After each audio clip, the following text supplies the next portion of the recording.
Magandang hapon po, magandang araw po. Ito po yung si Prince Setup. Ang una po natin kakabit yung battery po. Yung black muna po, black. Black po. Yung negative po, black dito po. Battery po. Black. Black po siya. Ano?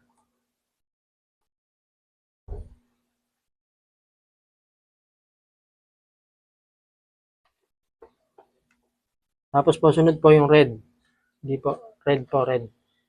Red po yan, red. Red na dito po, red. Sa battery. Yan po. Bali, apat po yan eh. Ito pa po, ang dalawa. Yung black po, dito rin. Black. Meron pong color coding. Yan po, may black po dito. Black. Battery.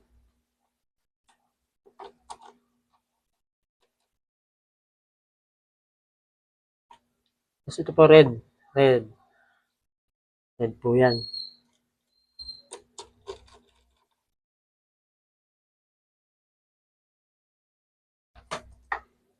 Pag nakakabit nyo na po, on nyo na po. On nyo po siya.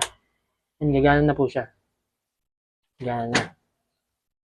Tapos po, ito po, sa battery din po to, inverter naman po to. Buksan niyo na rin po to. On nyo na rin.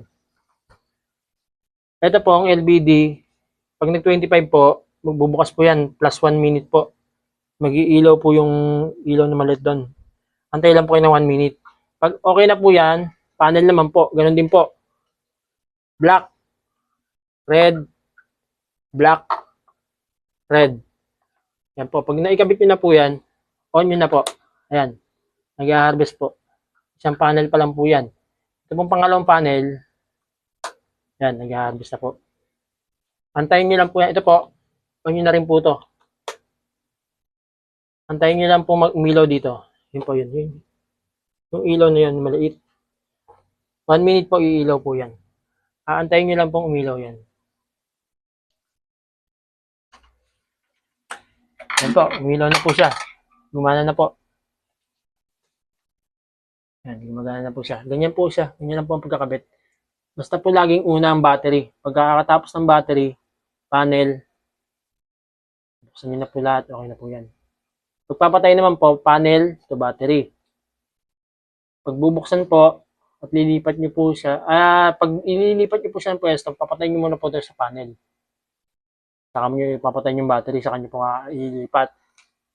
Pag i-open nyo na po at na-install nyo na po yung battery, buksan nyo yung battery. Tapos, panel po. Yan, ganyan po. Gumagana na po siya ngayon. Yan po yung load. Ito po yung harvest. Yan po yung harvest. Kaya makikita nyo po yung harvest ng itong unit na to. Maganda po to, makikita nyo yung harvest.